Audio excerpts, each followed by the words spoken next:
నమస్కారం ఘంటారావానికి స్వాగతం. ముందుగా ప్రధాన అంశాలు. చిక్కిన నోకరాజు కుటుంబం ఆత్మహత్య కేసు నిందితుడు సాదిక్ను రేపు కాకినాడకు తీసుకురానున్న పోలీసులు.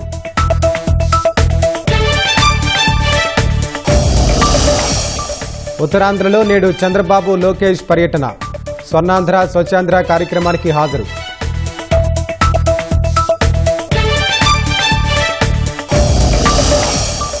వెలిగొండ నిర్వాసితులకు నేడు 3వ విడత పరిహారం. 2027 కుటుంబాలకు 250 కోట్లు పంపిణీ చేయనున్న సీఎం.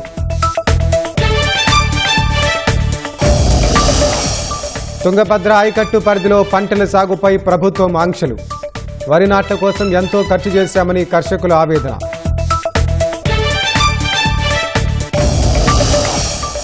ఉక్రెయిన్పై డ్రోన్లు క్షిపణులతో విరుచుకుపడ్డ రష్యా. 20 మంది మృతి, పదుల సంఖ్యలో గాయాలు.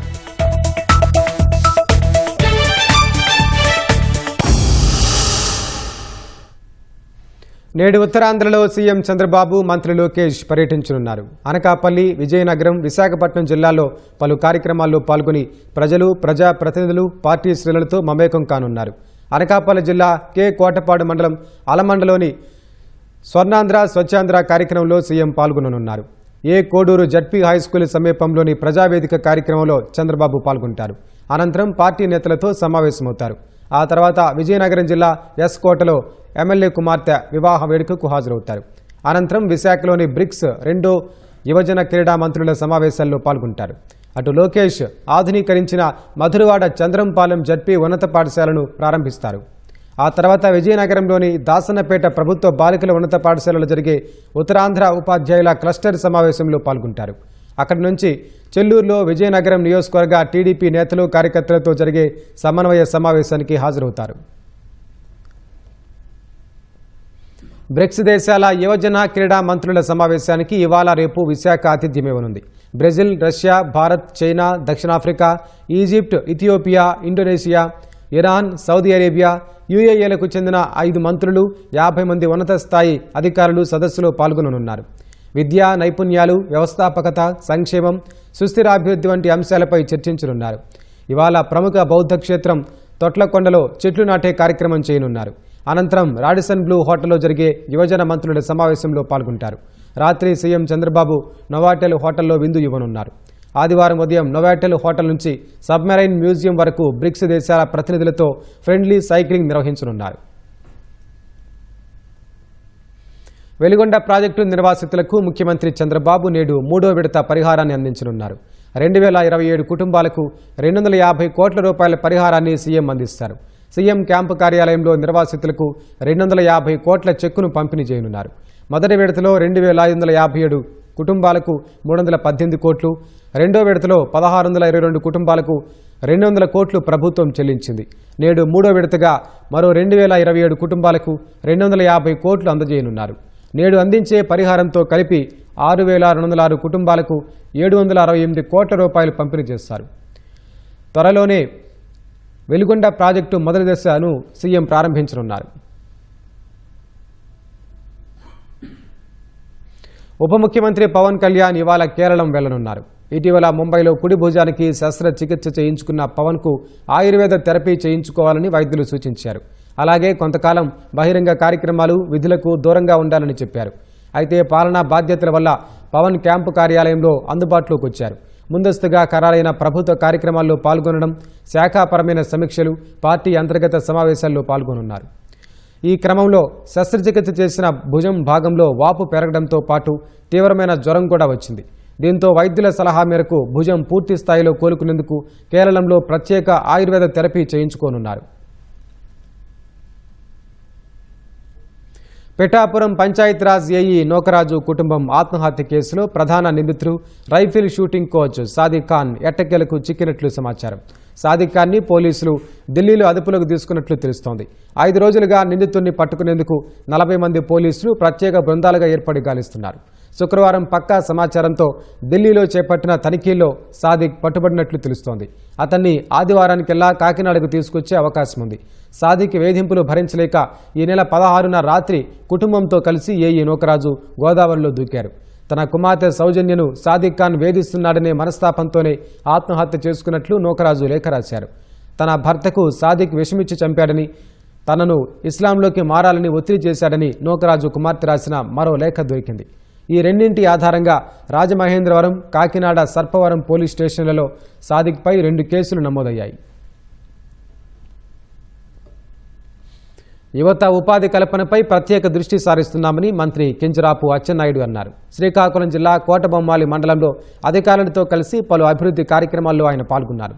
మూలపేట వద్ద నిర్మాణంలో ఉన్న గ్రీన్ ఫీల్డ్ పోర్టుకు సమీపంలో కోరమాండల్ సంస్థ రసాయన పరిశ్రమ ఏర్పాటుకు 450 ఎకరాలు కేటాయిస్తూ ప్రభుత్వం జీవో ఇచ్చిందని, 2250 కోట్లతో ఏర్పాటు కాబోయే పరిశ్రమలో 100 మందికి ఉపాధి అవకాశాలు లభిస్తాయన్నారు. పరిశ్రమల అవసరాలకు తగ్గట్లుగా యువతకు శిక్షణ ఇచ్చేందుకు కోటబొమ్మాలిలో నైపుణ్యాభివృద్ధి కేంద్రం ఏర్పాటుకు కృషి చేస్తామన్నారు.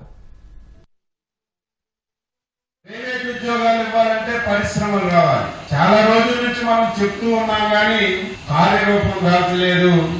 2600 కోట్ల రూపాయలు ఖర్చు పెట్టి 450 ఎకరాల్లో ఏదైతే మనకి కోరమండల్ పరిశ్రమ మన మూలపేటలో పెట్టడానికి వచ్చింది. బీసీలకు 34% రిజర్వేషన్ కల్పించిన ఘనత తెలుగుదేశం పార్టీకే దక్కుతుందని ఎమ్మెల్సీ బేదా రవిచంద్ర అన్నారు. పంచాయతీల్లో 34%, మున్సిపాలిటీలో 33% రిజర్వేషన్లు కల్పిస్తే దానిపై వైసీపీ కుట్రలు పన్నుతోందని ఆయన విమర్శించారు. చంద్రబాబు రిజర్వేషన్లు ప్రకటించిన వెంటనే తాడేపల్లిలో అత్యవసర సమావేశం ఏర్పాటు చేసి వైసీపీ కుట్రకు తెరలేపిందని ఆరోపించారు. గత వైసీపీ ప్రభుత్వ హయాంలో స్థానిక సంస్థల్లో బలహీన వర్గాలకు జరిగిన అన్యాయాన్ని చక్కదిద్దేటువంటి క్రమంలో భాగంగా 34% రిజర్వేషన్లు పంచాయతీరాజ్ సంస్థల్లో కల్పించాలని, పట్టణ స్థానిక సంస్థల్లో 33.3% రిజర్వేషన్లు కల్పించాలనే నిర్ణయం తీసుకోవడం జరిగింది. తెలుగుదేశం పార్టీ ఆవిర్భావం నుంచి బలహీన వర్గాలంటే తెలుగుదేశం, ఈరోజు వైఎస్ఆర్ కాంగ్రెస్ పార్టీ మాట్లాడుతుంది. బీసీ రిజర్వేషన్లపై మేము ఒకటే అడుగుతున్నాం, బీసీ రిజర్వేషన్ల పేటెంట్ హక్కు తెలుగుదేశం పార్టీది. తెలుగుదేశం పార్టీ నిర్ణయం తీసుకున్న గంట గడవక ముందే తాడేపల్లి ప్యాలెస్ లో అత్యవసర సమావేశాలు ఏర్పాటు చేసి కుట్రలకి శ్రీకారం చుట్టింది ఎవరు? వైఎస్ఆర్ కాంగ్రెస్ పార్టీ. సమస్యలు పరిష్కరించాలని కోరుతూ గత 12 రోజులుగా జూనియర్ డాక్టర్లు చేస్తున్న సమ్మె ఉధృతమవుతోంది. విజయవాడ ప్రభుత్వ సిద్ధార్థ వైద్య కళాశాల ఆవరణలో శిబిరం వద్ద ఏర్పాటు చేసిన మీడియా సమావేశంలో మాట్లాడారు. స్టైఫండ్ 20% పెంచడంతో పాటు ప్రొఫెసర్ల ఉద్యోగ విరమణ వయస్సు 65 ఏళ్లకు పెంచితే కొత్త వారికి అవకాశాలు దక్కవని ఆందోళన వ్యక్తం చేశారు. అర్హులున్న నాన్ క్లినికల్ విభాగాల్లో అర్హత లేని ఎంఎస్సీ, పీహెచ్ఏలతో అసిస్టెంట్ ప్రొఫెసర్లుగా నియమించడం సరికాదన్నారు. వెంటనే ప్రభుత్వం చర్చలకు పిలిచి 3 డిమాండ్లను పరిష్కరించాలని జూనియర్ డాక్టర్లు కోరుతున్నారు. 600 మంది జూనియర్ డాక్టర్లు సమ్మెలో పాల్గొన్నారని ఆసుపత్రి సూపరింటెండెంట్ రఘునందన్ తెలిపారు. ఎమర్జెన్సీ సేవలకు ఆటంకం రాకుండా చూస్తున్నామని వెల్లడించారు. 30% పెంచాలి. ఎందుకు అంటే ఇప్పుడున్న ఇన్ఫ్లేషన్ రేట్స్ కి, కాస్ట్ ఆఫ్ లివింగ్ కి మేము చేరుకోవాలంటే 30% స్టైఫండ్ పెంచాలని గవర్నమెంట్ ముందు పెట్టడం జరిగింది. మొదటి నుంచి గవర్నమెంట్ 3 నుంచి 5% మాత్రమే పెంచుతా అన్నారు. ఈ 12 రోజుల్లో జరిగిన సమ్మెలో కూడా ఎక్కడ మేము అనుకున్న డిమాండ్స్ కానీ, మేము చెప్పిన మిగతా 2 డిమాండ్స్ ఎంఎస్సీ, పీహెచ్డీ ఏజ్ ఇంక్రిమెంట్లు కానీ ఎక్కడా కూడా నెరవేర్చలేదు. మొన్న ప్రెస్ నోట్ లో హెల్త్ సెక్రటరీ నుంచి ఒక ప్రెస్ నోట్ రిలీజ్ అయింది. దాంట్లో క్లియర్ కట్ గా వాళ్ళు చెప్పింది ఏంటంటే అసిస్టెంట్ ప్రొఫెసర్ వేతనము 68,900 ఉందని చెప్పారు. జూనియర్ డాక్టర్స్ వాళ్ళకి వేతనం పెంచి తగిన పర్సెంటేజ్ స్టైఫండ్ రివిజన్ కింద 30% చేస్తే అసిస్టెంట్ ప్రొఫెసర్ల శాలరీ కంటే ఎక్కువ వెళ్ళిపోతుంది వీళ్ళకని చెప్తున్నారు. ఏ అసిస్టెంట్ ప్రొఫెసర్ కూడా 68,900 అనేది వాళ్ళకి శాలరీ రావట్లేదు. 92,000 వస్తుంది. పబ్లిక్ డొమైన్ లో సీనియర్ అసిస్టెంట్లకు ఎక్కువ వస్తుంది, అసిస్టెంట్ ప్రొఫెసర్ తక్కువ వస్తుందని చెప్తున్నారు. ఇంకోటి ఏంటంటే అసిస్టెంట్ ప్రొఫెసర్ శాలరీస్ ఎలా ఉంటాయంటే గవర్నమెంట్ సర్వీస్ లోకి వచ్చిన తర్వాత 2 సంవత్సరాలు ప్రొబేషన్ పీరియడ్ అని ఉంటుంది. ఈ ప్రొబేషన్ పీరియడ్ లో 68,900 తో పాటు కన్సాలిడేటెడ్ పేస్ అని ఇస్తుంది గవర్నమెంట్. ఆ కన్సాలిడేటెడ్ పేస్ వచ్చేసి 92,000 నుంచి 93,000 ఉంటుంది. అది 2 years ఉంటుంది. వన్స్ ఆ ప్రొబేషన్ పీరియడ్ కంప్లీట్ అయిపోయిన తర్వాత ఈ బేసిక్ పే తో పాటు 48% ఆఫ్ అలవెన్సెస్ ఉంటాయి. దానికి non practicing allowances, house rental allowances, travel allowances, food allowances ఇవన్నీ కూడా 48% ఉంటుంది. ఇవన్నీ కలిపితే 1,15,000 పైకే పోతుంది. కానీ మొన్న ప్రెస్ నోట్ లో క్లియర్ కట్ గా 68,000 అని చెప్పడం అనేది చాలా బాధాకరమైన విషయము. మేము జీవోల ప్రకారం ఇవ్వండి కనీసం అని అడుగుతున్నాం. కానీ గవర్నమెంట్ ఓన్లీ 3% మాత్రమే ఇస్తామనడం చాలా బాధాకరమైన విషయము. ఈ ఇష్యూని ఎంత తొందరగా చర్చలు జరిపి మాకు తొందరగా రిజల్యూషన్ తీసుకొస్తారని మేము కోరుకుంటా ఉన్నాం. జూనియర్ డాక్టర్స్ ఎమర్జెన్సీ సేవలు నిలిపేశారండి, కరెక్టే. కానీ ఎమర్జెన్సీ సేవలు అందించేది జూనియర్ డాక్టర్స్ కాదు, అది మీరు గుర్తుపెట్టుకోవాలి. ఎమర్జెన్సీ సేవలు అందించేది గవర్నమెంట్ మామూలుగా మా దగ్గర ఉన్న స్టాఫ్ మాత్రమే. Junior doctors are not treating doctors, they are only helpers. వాళ్ళు అసిస్ట్ మాత్రమే చేస్తారు, వాళ్ళు మిగిలిన టీచింగ్ కార్యక్రమాల్లో పాలు పంచుకుంటారంటే కానీ పేషెంట్ కేర్లో వాళ్ళ రోల్ అసిస్టెన్స్ వరకే లిమిట్ అయి ఉంటుంది. కాబట్టి ఏదైతే ట్రీట్మెంట్ ఇస్తున్నామో అది మా సీనియర్ డాక్టర్స్ అందరూ కంటిన్యూగా అప్పుడు ఇస్తున్నారు, ఇప్పుడు ఇస్తున్నారు. దానివల్ల ఎమర్జెన్సీ సేవలకు ఎటువంటి లోటు కలగదని మీ అందరికీ మనవి చేసుకుంటున్నాను. దేశాభివృద్ధిని పరుగులు పెట్టించేలా అన్ని రంగాల్లో సంస్కరణలు తీసుకొచ్చేందుకు తమ ప్రభుత్వం కట్టుబడి ఉందని ప్రధాని నరేంద్ర మోదీ ఉద్ఘాటించారు. దేశంలో రాజకీయ స్థిరత్వం ఉందని పేర్కొన్నారు. వృద్ధి ఆశల ప్రకాశవంతమైన కేంద్రంగా భారత్ను ప్రపంచం చూస్తోందన్నారు. ఢిల్లీలో జరిగిన ఎకనామిక్ టైమ్స్ వరల్డ్ లీడర్స్ ఫోరంను ఉద్దేశించి మోదీ ప్రసంగించారు. సంస్కరణల విషయంలో ఎన్డీఏ సర్కారుకు స్పష్టమైన రోడ్ మ్యాప్ ఉందని, పరిపాలనపై తాము బలంగా దృష్టి పెట్టామని పేర్కొన్నారు. వృద్ధి వేగాన్ని కొనసాగించేందుకు పలు చర్యలు తీసుకుంటున్నట్లు తెలిపారు. గత ప్రభుత్వ విధానాల వల్ల ప్రజలు కనీస అవసరాలు తీరక ఎంతగానో ఇబ్బంది పడ్డారని మోదీ అన్నారు. ఒకప్పటి ఉత్పత్తి ఆధారిత శిక్ష విధానం నుంచి దూరంగా జరిగి ఉత్పత్తి ఆధారిత ప్రోత్సాహకాలు అనే విధానానికి దేశం ప్రస్తుతం చేరువైందని వ్యాఖ్యానించారు. ప్రపంచంలోకెల్లా అత్యంత చౌకగా డేటా భారత్లోనే అందుబాటులో ఉందన్న ప్రధాని మోదీ అతి తక్కువ ధరలో అత్యుత్తమ మొబైల్ ఫోన్లు ఎక్కడే తయారవుతున్నాయని చెప్పారు. पिछले कुछ वर्षों में दुनिया ने अनेक उतार चढ़ाव देखे हैं और इन अनुभवों ने एक बात बहुत स्पष्ट कर दी है, हर देश का भविष्य एक दूसरे से जुड़ा हुआ ही है. दुनिया में ग्रोथ को लेकर के कई तरह की चिंताएं हैं. दुनिया ने बड़ा भयंकर एक रूप देखा है इन दिनों. रिसोर्सेज का वेपनाइजेशन हो रहा है. अविश्वास का वातावरण विश्व के लिए अनेक नई चुनौतियां लेकर के आ रहा है. लेकिन ऐसे समय में भी दुनिया भारत को ग्रोथ और होप के ब्राइट स्पॉट के रूप में देख रही है. న్యాయశాస్త్ర పట్టభద్రులకు సుప్రీంకోర్టు భారీ వెసులుబాటు కల్పించింది. న్యాయాధికారులుగా నియమితులు కావడానికి 3 ఏళ్లు న్యాయవాద వృత్తి అనుభవం తప్పనిసరిగా ఉండాలన్న నిబంధనను సడలించింది. ఏడాది పాటు న్యాయవాదిగా పనిచేసి ఉంటే జడ్జీల నియామకానికి నిర్వహించే ప్రాథమిక స్థాయి జ్యుడిషియల్ సర్వీసెస్ పరీక్షకు అర్హులవుతారని CJI justice Suryakant, justice A G Masih, justice K Vinod Chandran ధర్మాసనం తీర్పు వెలువరించింది. అయితే ఈ పరీక్ష ద్వారా ఎంపికైన అభ్యర్థులు జ్యుడిషియల్ అకాడమీలో ఏడాది పాటు సమగ్ర శిక్షణ పొందడంతో పాటు మరో ఏడాది పాటు న్యాయవాది గుమస్తాగా పనిచేయాల్సి ఉంటుందని స్పష్టం చేసింది. న్యాయ విద్యలో పట్టభద్రులైన వెంటనే జ్యుడిషియల్ సర్వీసెస్ పరీక్ష రాయటానికి వీల్లేదని, కనీసం 3 ఏళ్లు న్యాయవాదిగా అనుభవం ఉండాలనే నిబంధనను గతేడాది మేలో అప్పటి సీజేఐ జస్టిస్ బిఆర్ గవాయ్ నేతృత్వంలోని ధర్మాసనం విధించింది. దీన్ని సమీక్షించాలని కోరుతూ పిటిషన్లు దాఖలు కాగా సీజేఐ జస్టిస్ సూర్యకాంత్ నేతృత్వంలోని ధర్మాసనం 2025 తీర్పును సవరించింది. 2025 తీర్పు వెలువడి ఏడాది గడిచిపోయినందున అప్పటి తాజా పట్టభద్రులు అందరూ న్యాయవాదులుగా ఏడాది అనుభవం గడించినట్లుగా పరిగణిస్తున్నట్లు జస్టిస్ సూర్యకాంత్ పేర్కొన్నారు. దీనికి విడిగా ధృవీకరణ పత్రం సమర్పించాల్సిన అవసరం లేదన్నారు.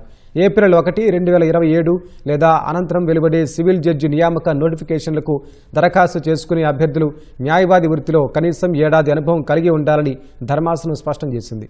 5 ఏళ్ల పాటు ఈ విధానం అమల్లో ఉంటుందని, ఆ తర్వాత న్యాయస్థానం దీన్ని సమీక్షించి నిర్ణయం తీసుకుంటుందని పేర్కొంది.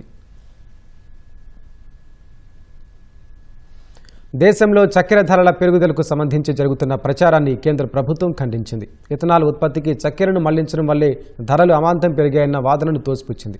దేశంలో సరిపడా నిల్వలు ఉన్నప్పటికీ స్టాక్ దాచిపెట్టి కృత్రిమ కొరత సృష్టించి పరిశ్రమలు, వ్యాపారులు ధరల పెరుగుదలకు కారణమయ్యారని మండిపడింది. పండుగ సీజన్లో సామాన్యులకు ఇబ్బందులు కలగకుండా పలు చర్యలు తీసుకున్నట్లు కేంద్రం తెలిపింది. పండుగల సీజన్ ఆరంభంలో ఒక్కసారిగా చక్కెర ధరలు అమాంతంగా పెరగడంపై తీవ్ర ఆందోళనలు వ్యక్తమవుతున్నాయి. దేశంలో చక్కెర నిల్వలు తగినంత ఉన్నప్పటికీ కేవలం వారం 10 రోజుల్లోనే మిల్లుల వద్ద ధరలు 47 రూపాయల నుంచి ఏకంగా 62 రూపాయలకు చేరడం దారుణమని కేంద్ర ఆహార శాఖ కార్యదర్శి సంజీవ్ చోప్రా అన్నారు. రిటైల్ మార్కెట్లో జూలై 20న 48 రూపాయలుగా ఉన్న కిలో చక్కెర ధర ఇప్పుడు ఏకంగా 56 రూపాయలకు చేరిందన్నారు. అయితే ఈ పెరుగుదలకు ఇథనాల్ ఏమాత్రం కారణం కాదని కేంద్ర ఆహార శాఖ కార్యదర్శి స్పష్టం చేశారు. 2025-26 మార్కెటింగ్ సీజన్లో కేవలం 28 లక్షల టన్నుల చక్కెర మాత్రమే మళ్లించినట్లు చెప్పారు. ప్రస్తుతం 4వ వంతు ఇథనాల్ మాత్రమే చక్కెర నుంచి తయారవుతోందని, మిగతాది మొక్కజొన్న లాంటి ధాన్యాల నుంచే వస్తోందని ఆహార శాఖ కార్యదర్శి సంజీవ్ చోప్రా వివరించారు. తీవ్ర రూపం దాల్చిన పరిస్థితుల్ని అదుపులోకి తెచ్చేందుకు కేంద్రం వేగంగా పావులు కదిపింది. పండుగ వేళ చక్కెర ధరల నియంత్రణకు పలు కఠిన చర్యలు చేపట్టింది. ముందస్తు జాగ్రత్తగా 10 లక్షల టన్నుల ముడి చక్కెరను సుంకం లేకుండా దిగుమతి చేసుకునేందుకు ఆమోదం తెలిపింది. సాధారణం కంటే ముందుగా అక్టోబర్ 15 నుంచి మిల్లుల్లో చెరకు క్రషింగ్ ప్రారంభించాలని రాష్ట్రాలకు ఆదేశాలిచ్చింది. తద్వారా అక్టోబర్లోనే అదనంగా 10 నుంచి 12 లక్షల టన్నుల చక్కెర అందుబాటులోకి వస్తుంది. డీలర్ల వద్ద ఉండే గరిష్ట నిల్వల పరిమితిని మరింత కఠినతరం చేయాలని కేంద్రం యోచిస్తోంది. సెప్టెంబర్ 1 నుంచి శీతల పానీయాలు, ఐస్ క్రీం తయారీదారులు 15 రోజులకు మించి నిల్వలు ఉంచుకోరాదని పేర్కొంది. బ్లాక్ మార్కెటింగ్, హోర్డింగ్కు పాల్పడే వారిపై కఠిన చర్యలు తీసుకోవాలని రాష్ట్రాలకు కేంద్రం సూచించింది. దేశీయంగా ఏటా 280 నుంచి 285 లక్షల టన్నుల డిమాండుండగా వాతావరణ పరిస్థితుల వల్ల ఈసారి ఉత్పత్తి 306 లక్షల టన్నులుగా ఉంటుందని అంచనా వేస్తున్నారు. ఏదేమైనా సెప్టెంబర్ చివరి నాటికి 33 నుంచి 35 లక్షల టన్నుల క్లోజింగ్ స్టాక్ ఉంటుందని, అందువల్ల పండుగ సీజన్లో కొరత రాదని కేంద్రం భరోసా ఇస్తోంది. ప్రభుత్వ చర్యలతో రాబోయే రోజుల్లో చక్కెర ధరలు తగ్గే అవకాశం ఉందని భావిస్తున్నారు. చైనాలో పురాతన వైద్య విధానాలకు ఆధునిక పరిజ్ఞానం తోడవుతోంది. ప్రాచీన టిబెటన్ వైద్యం ఇప్పుడు ఆధునికతను సంతరించుకుంటోంది. ఎముకల టీబీ, ఆస్టియోపోరోసిస్ లాంటి దీర్ఘకాలిక సమస్యలతో అల్లోపతి వైద్యం వాడినా నయం కాని ఎంతో మంది రోగులు సాంప్రదాయ టిబెటన్ వైద్యం వైపు మొగ్గు చూపుతున్నారు. లాసాలోని జిజాంగ్ వంటి ఆసుపత్రుల్లో వైద్యులు ఇప్పుడు ఆధునిక యంత్రాలతో పాటు ఎండిన మూలికలను దహనం, మసాజ్ వంటి పురాతన పద్ధతులను కూడా కలిపి చికిత్స అందిస్తున్నారు. ఒకప్పుడు టిబెటన్ వైద్యులు కేవలం పంచేంద్రియాలను పరిశీలించి రోగాన్ని నిర్ధారించేవారు. శరీరంలో కదలికలు, వేడి, చలి ఈ మూడింటి మధ్య సమతుల్యత దెబ్బతినడం వల్లే రోగాలు వస్తాయని టిబెటన్ వైద్య విధానం నమ్ముతుంది. ఇప్పుడు ఆ వైద్యులే ఆధునిక వైద్య పరికరాలను కూడా వినియోగిస్తున్నారు. ఔషధ తయారీలను ఆధునికతను జోడించారు. టిబెట్లోనే అతిపెద్ద ఫార్మా కంపెనీ గన్లు టిబెటన్ మెడిసిన్ పురాతన ఔషధాలను తయారు చేస్తోంది. పక్షవాతం లాంటి రోగాలను నయం చేసే 70 రకాల పదార్థాలతో కూడిన పురాతన ఫార్ములాలను సైతం ఆధునిక ప్రమాణాలతో ఉత్పత్తి చేస్తున్నారు. ఉక్రెయిన్లోని ప్రధాన నగరాలే లక్ష్యంగా రష్యా భీకర దాడులు చేసింది. క్రివీరిహ్, మైకోలైవ్, కార్కివ్ ప్రాంతాలపై రష్యా డ్రోన్లు, క్షిపణులతో విరుచుకుపడింది. ఈ ఘటనలో 20 మంది మృతి చెందగా పదుల సంఖ్యలో ప్రజలు గాయపడ్డారు. క్రివీరిహ్లోని ఓ షాపింగ్ మాల్పై రష్యా క్షిపణి దాడి చేయడంతో 14 మంది ప్రాణాలు కోల్పోయారు. క్రివీరిహ్ ఉక్రెయిన్ అధ్యక్షుడు జెలెన్స్కీ స్వస్థలం కావడం విశేషం. ఈ దాడిని ఉగ్రవాద చర్యగా అభివర్ణించిన జెలెన్స్కీ రష్యా దుశ్చర్యకు ఉక్రెయిన్ తగిన రీతిలో ప్రతీకారం తీర్చుకుంటుందని హెచ్చరించారు. రష్యా ప్రయోగించిన 135 డ్రోన్లలో 107 కూల్చివేసినట్లు ఉక్రెయిన్ రక్షణ శాఖ వెల్లడించింది. మరోవైపు రష్యా చమురు శుద్ధి కేంద్రాలే లక్ష్యంగా ఉక్రెయిన్ మరోసారి దాడులు చేసింది. పెర్ములోని లుకాయిల్ సంస్థ నిర్వహిస్తున్న చమురు శుద్ధి కర్మాగారంలో ఉక్రెయిన్ డ్రోన్ దాడి వల్ల భారీగా మంటలు చెలరేగాయి. బెల్గోరోడ్లోని రజమ్నోయే గ్రామంపై ఉక్రెయిన్ డ్రోన్ దాడిలో ఒకరు మృతి చెందగా పలువురు గాయపడ్డారు. ఒడిశాలోని చంపువా రేంజ్ పరిధిలోని జాముదల్క గ్రామం వద్ద ఓ హృదయ విదారక ఘటన చోటు చేసుకుంది. ప్రమాదవశాత్తు ఓ ఏనుగు పిల్ల నీటి కాలువలో చిక్కుకుపోగా చాకచక్యంగా వ్యవహరించిన తల్లి ఏనుగు అటవీశాఖ అధికారుల సహకారంతో తన పిల్లను సురక్షితంగా రక్షించుకుంది. రాత్రి సమయంలో సుమారు 15 రోజుల వయసున్న ఏనుగు పిల్ల 3-4 అడుగుల వెడల్పున్న కాన్పూర్ ఇరిగేషన్ ప్రాజెక్టు కాలువలో పడిపోయింది. తన బిడ్డను కాపాడుకునేందుకు తల్లి ఏనుగు పడిన తపన అక్కడి వారిని కదిలించింది. వెంటనే అటవీశాఖ అధికారులు చొరవ తీసుకుని కాలువలోని నీటిని వేరే దిశకు మళ్లించి డ్రోన్ల ద్వారా ఏనుగు కదలికలను నిరంతరం పర్యవేక్షించారు. తల్లి ఏనుగు అనుకూలమైన వాతావరణాన్ని కల్పించారు. దీంతో తల్లి ఏనుగు తన బిడ్డను క్షేమంగా బయటకు తీసుకురాగలిగింది. సుమారు 600 మీటర్ల దూరంలో ఉన్న తన గుంపును వెతుక్కుంటూ తల్లి, పిల్ల సురక్షితంగా కలిసిపోవడంతో అంతా ఊపిరి పీల్చుకున్నారు.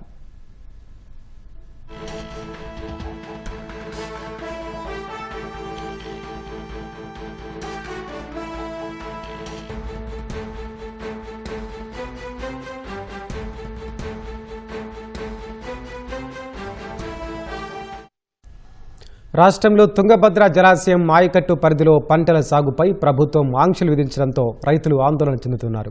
వరి నాట్ల కోసం ఎంతో ఖర్చు చేసి నారుమడులు, పొలాలు సిద్ధం చేసినట్లు కర్షకులు చెబుతున్నారు. హెచ్ఎల్సీ ద్వారా నీరు విడుదల చేస్తున్న తాగునీటి అవసరాలకే ప్రాధాన్యమిస్తామని అధికారులు వివరిస్తున్నారు. దీంతో తమ కష్టం బూడిదలో పోసిన పన్నీరులా మారిందని అన్నదాతలు ఆవేదన వ్యక్తం చేస్తున్నారు. తుంగభద్ర జలాశయం రాష్ట్రంలోని అనంతపురం, కర్నూలు జిల్లాలకు వరప్రదాయిని. డ్యాం నుంచి హెచ్ఎల్సీ ద్వారా అనంతపురం జిల్లా, ఎల్ఎల్సీ ద్వారా కర్నూలు జిల్లాకు సాగు, తాగునీటి అవసరాలకు నీటిని విడుదల చేస్తుంటారు. ఈ ఏడాది సూపర్ ఎల్నినో ప్రభావంతో కర్ణాటకతో పాటు ఏపీలోనూ తీవ్ర వర్షాభావ పరిస్థితులు ఏర్పడ్డాయి. ఫలితంగా తుంగభద్ర జలాశయానికి నీటి చేరిక తీవ్ర జాప్యమవుతోంది. ఈ నెల 20 నాటికి డ్యాంలో కేవలం 90 టీఎంసీల నీరు మాత్రమే చేరింది. అందుబాటులో ఉన్న నిల్వ ఆధారంగా ఏపీ కోటగా 16 టీఎంసీలు కేటాయించి హెచ్ఎల్సీ కాలువకు నీరు విడుదల చేశారు. దీనిలో 10 టీఎంసీలను అనంతపురం జిల్లా తాగునీటి అవసరాలకే మళ్లిస్తున్నారు. ఈ క్రమంలో పంటల సాగుపై ప్రభుత్వం ఆంక్షలు విధించడంతో రైతులు కలవరపడుతున్నారు. నాకు 10 ఎకరాల పొలం ఉంది కనేకల్లోన. చెరువు కింద 2200 ఎకరాల భూమి ఉండదు. దాంట్లో 40-50% నాట్లు అయిపోయినాయి. బోర్ల కింద వేసుకున్నాము. దానికి బోర్ల కింద వేసుకున్న దానికి నాట్లు కూడా చనిపోతున్నాయి. ఇంకా 60% ఇంకా నాట్లు వేసేవాళ్ళు ఉన్నాయి. వాళ్ళు నార్లు పోసుకొని పెట్టుబడి పెట్టుకుని రెడీగా ఉన్నారు. నాట్లు పోసుకొని వీటికి లేట్ అయిపోయింది. తొందరగా ఈడలని నీళ్లు కోరుకుంటున్నాం. పోయిన సంవత్సరం 27 తారీఖు, జూలై 27 తారీఖే నీళ్ళు వదిలారు. ఈసారి ఆగస్టు లాస్ట్ వచ్చినా కూడా కనీసం నార్మల్ కూడా నీరు వదలడం లేదు. మేము ఆఫీసుల దగ్గర పోతే మా చేతుల్లో ఏమీ లేదు, అంతా కలెక్టర్ చేతుల్లో ఉంది అని అంటున్నారు. మాకు త్వరగా నీళ్లు వదిలితేనే మేము బయటపడతాం, కానీ లేకపోతే చాలా ఇబ్బందులు ఎదుర్కోవాల్సి వస్తుంది సార్. ఇప్పటికే రైతులు నార్లు పోసుకొని దాదాపు 35 నుంచి 40 రోజులు అయింది. కాబట్టి అధికారులు తాగునీటి కోసమే ఈసారి నీళ్లు సాగునీటి కోసం ఇవ్వడం కష్టతరమని అంటున్నారు. ప్రభుత్వము, కలెక్టరు, అధికారులందరూ కూడా చర్చించి వెంటనే తుంగభద్ర నీళ్లు సాగునీటికి విడుదల చేయాలని రైతుల తరఫున మేమందరూ కోరుతున్నాం. అనంతపురం జిల్లాకు తుంగభద్ర జలాల్ని అందించే హెచ్ఎల్సీ కాలువ కర్ణాటక, ఏపీ రాష్ట్రాల్లో 189 కిలోమీటర్ల దూరం ప్రవహిస్తోంది. ఇది 105 కిలోమీటర్ల వరకు కర్ణాటక రాష్ట్రంలోనూ, ఆ తర్వాత 189 కిలోమీటర్ల వరకు అనంతపురం జిల్లాలో ఉంది. ఈ కాలువ ద్వారా ఏపీ సరిహద్దు నుంచి అనంతపురం జిల్లాకు 1291 క్యూసెక్కుల నీటిని తీసుకుంటున్నారు. కాలువపై 105 కిలోమీటర్ల వరకు కర్ణాటక రైతులు వరి నాట్లు వేసుకుని పంటలు సాగు చేస్తున్నారు. ఏపీ వైపు 105 కిలోమీటర్ దాటిన తర్వాత వస్తున్న నీటిని ఆయకట్టుకు వినియోగంపై ప్రభుత్వం ఆంక్షలు పెట్టింది. జిల్లాలో తాగునీటి అవసరాలకు 10 టీఎంసీలు నిల్వ చేస్తేనే వచ్చేడాది జూలై వరకు ప్రజల అవసరాలు తీరుతాయని అధికారులు వివరిస్తున్నారు. తమ కళ్లెదుటే కాలువలో నీరు పారుతున్నా పంటలు సాగు చేయలేకపోతున్నామని రైతులు చెప్తున్నారు. 5 ఎకరాల కౌలుకి ఎకరాకి 30,000తో గుర్తుకు చేస్తున్నాను. 1.5 లక్ష గుర్తుకి ఇచ్చినాను. మళ్ళీ ఆయన తర్వాత సొంతంగా ఇప్పుడు సేద్యం చేసుకున్నాను. ఇత్తనాల రోడ్లు తెచ్చుకున్నాను, నారు పోసుకున్నాను. దాదాపుగా 2.5 లక్షల వరకు ఖర్చు పెట్టుకున్నాను. డ్యాంలో 95 టీఎంసీలు ఉన్నాయి. నీళ్లు వదిలితేనే మాకు ఇప్పుడు ఒక మార్గము. మేము ఆల్రెడీ నీళ్ళు వస్తాయని చెప్పేసి కాలువని వేసుకొని అంత పొలాలన్నీ దుక్కి రెడీ చేసుకున్నాం. కాబట్టి పెట్టుబడి ఎక్కువ పెట్టుకున్నాము. మీరు ఈ సంవత్సరం లేదంటే ఇబ్బంది పడతాము. వరి నారు వేసినాము, మిరప నారు వేసుకున్నాము, టమాటా నారు వేసుకున్నాము. ఏంది నాటలేదు, వర్షం లేదు, వాన లేదు, కాలువ నీళ్ళు లేవు. వీటికే 15-18 రోజులు ఎక్కువ తక్కువ అయిపోయేసింది. నారు కానీ చేతికొచ్చింది, అప్పుడు ముదురుకొచ్చింది. సకాలంలో వర్షాలు లేవు. కండ్లెదురుగా కాలువలో నీళ్ళు పోతున్నా కట్టుకునే పరిస్థితి లేదు. నార్మల్ వయసు అయిపోతుండే. డిస్ట్రిబ్యూటర్లకి కాలువకి నీళ్లు వదిలితే ఆరుతడి పంటలైనా పెట్టుకొని రైతులు కాలం వెలుగుచ్చడానికి అవకాశం ఉంటుంది. టీబీ డ్యాంలోకి పెద్ద ఎత్తున వరద చేరితే మినహా అనంతపురం జిల్లా రైతులకు ఆయకట్టు నీరిచ్చే పరిస్థితి ఉండదని హెచ్ఎల్సీ అధికారులు స్పష్టం చేస్తున్నారు.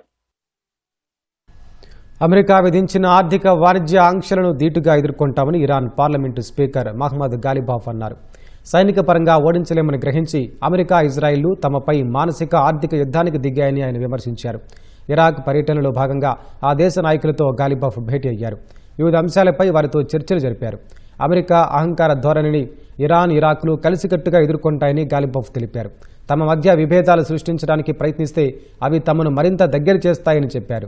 వాషింగ్టన్, టెల్ అవీవ్లపై తమ పోరాటం ఇక ముందు కొనసాగుతుందన్నారు. తమ భవిష్యత్తును ఇతర దేశాలు నిర్దేశించేందుకు తాము ఎట్టి పరిస్థితుల్లోనూ అంగీకరించబోమని తేల్చి చెప్పారు. అమెరికా ఆంక్షలను అధిగమించడానికి తమ నాయకత్వం తగిన ప్రణాళికలు సిద్ధం చేస్తుందని ఆశిస్తున్నట్లు గాలిబాఫ్ పేర్కొన్నారు.